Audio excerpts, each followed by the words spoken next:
Едно време имало един баща и трима синове. Един ден бащата решил да ги извика при себе си.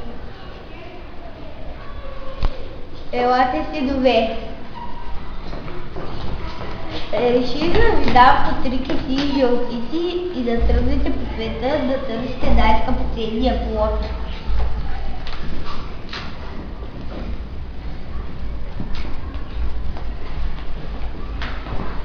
Синовете решили да тръгнат на 3 посоки.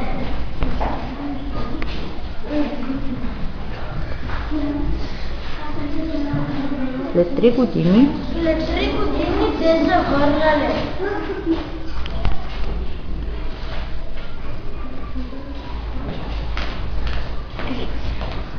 Какво си донесъл ти, синко? Аз ти донесох едно грозди. Едно свесло грозди. Защо? Защото според мен Защото според мен това е най-вкусното и сладко грозди. Хубаво си направил, синко, ще го опитам. А ти, синко, какво си изхванесъл? Аз тата отидох в южните страни и според мен най-скъпоценният плод е този, който най-рядко се намира. Затова отидох в южните страни и те донесох редките плодове. Купих ти ябълки, купих ти форми, кокосови орехи, банани и портокали.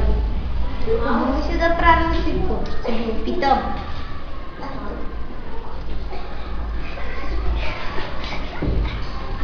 А ти, синко, какво си ги донесъл? Защо си с празни ръце? Вярно е, тата ще се връщна с празни ръце, но аз дадох парите за училище и там прекарах 3 години и учителите и книгите ме учиха. Добре си направил, синко. Това е най-скъпоценният плод. И сега заслужаваш да ти дам половината от богатството си.